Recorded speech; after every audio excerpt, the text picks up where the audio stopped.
The Supreme Court on Monday denied bail to activists Umar Khalid and Sharjeel Imam, along with several others, in the Unlawful Activities Prevention Act (UAPA) case linked to the February 2020 Northeast Delhi riots.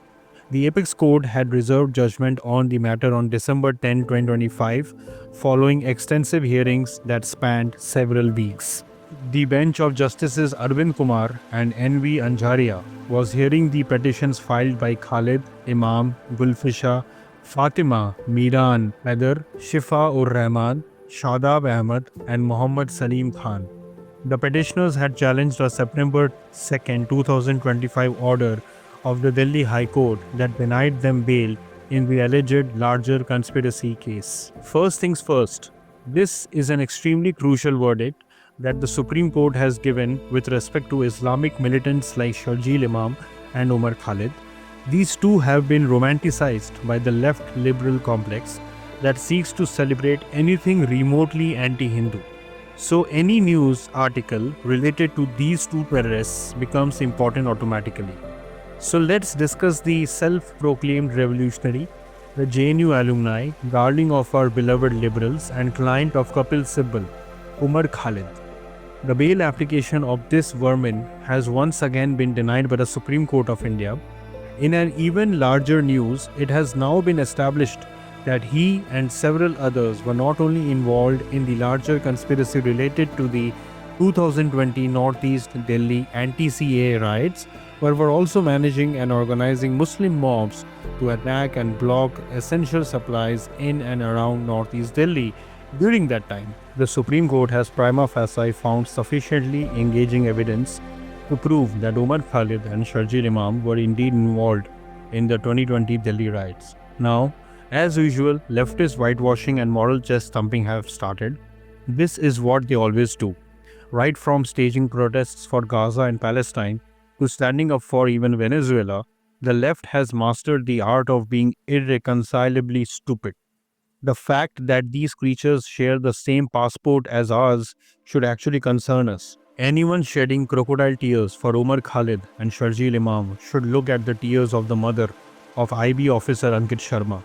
Ankit Sharma was killed by a mob during riots planned by Umar Khalid and Sharjeel Imam, and his dead body was found in a gutter. Anyways, coming back to the point, the left has been claiming that this continual denial of bail to Islamic terrorists like Umar Khalid and Sharjeel Imam is some sort of a Hindutva fascist game plan to torment the secular fabric of this country. However, they have not been able to explain to us how there are widespread social media clips where Sharjeel Imam can be clearly seen saying that if they organize well, they can cut the Northeast from the rest of India. There is ample videographic and documentary evidence to show that Umar Khalid and Sharjeel Imam were indeed involved in such nefarious acts. Yet, the left seeks to garner public sympathy for them. This is not accidental. This is actually well planned. The left is able to do all this because this is exactly what they have been doing for the past many decades. They had a wide network of people embedded in universities, media organizations, civil society groups, and whatnot. For the longest time, these people formed public opinion. They were hailed as public intellectuals and were given undue importance in crime time debates. All that has been a thing of the past now. From the University of Delhi to Jadavpur University, the Lal Salam ecosystem once controlled every faculty recruitment, every seminar topic, and most importantly, our history books. They controlled who would secure faculty roles and other academic positions, influencing the minds of young people for decades to come. They decided who would have the final say when it comes to what is written in our history textbooks, poisoning the minds of our youngsters with anti-India and most importantly, anti-Hindu narrative. Of course, they were not alone in their nefarious pursuits. Another aspect of all this has been a woman called Manojyotsna Lahiri. She is Umar Khalid's partner and has been at the forefront of communicating her partner's views to the world while he is incarcerated. It is worth noting that she is a Bengali Brahmin girl. He is from a family of refugees who fled Muslim persecution in Bangladesh. Yet, she has no problems siding with an Islamic radical who is against CAA, a law that gives Hindus in Islamic countries like Pakistan and Bangladesh to escape persecution. She herself is the child of a refugee family who themselves fled from Islamic persecution in East Bengal.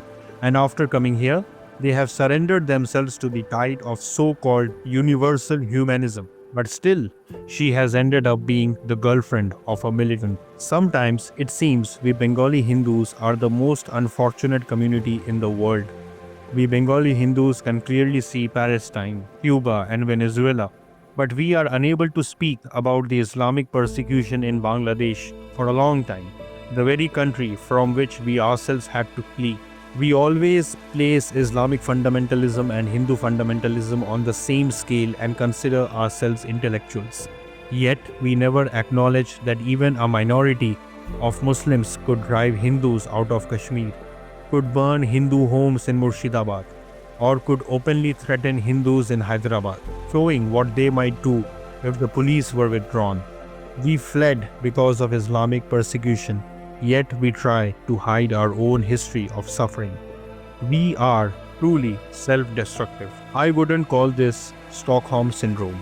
This is pure cancerous communism, which creates a bunch of ungrateful, shameless parasites living off in a Hindu India while romanticizing an Islamic Pakistan.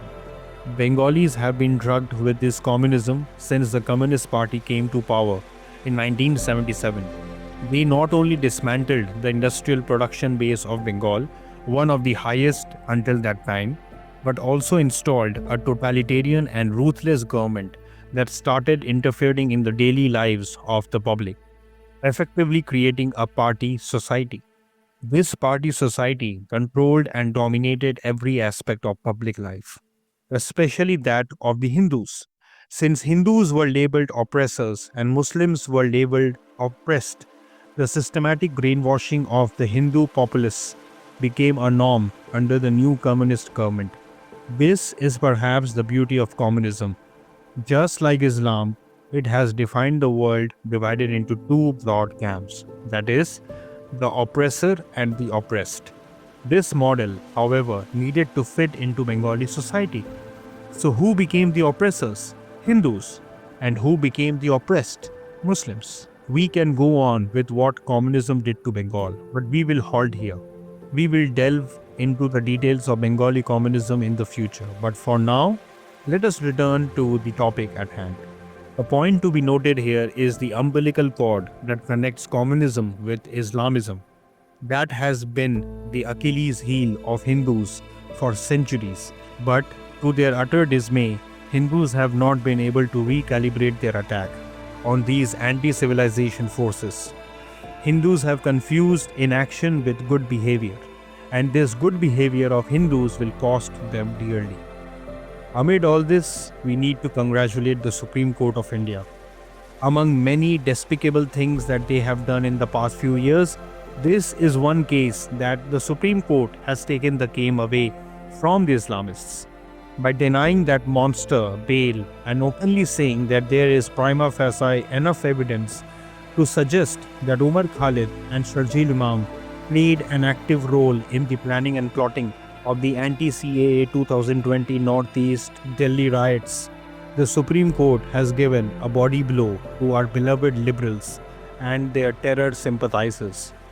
Also, they have been banned from applying for bail for the next 1 year. This needs to be lauded, while maintaining a strict vigil on other cases that have a bearing on our Hindu civilization.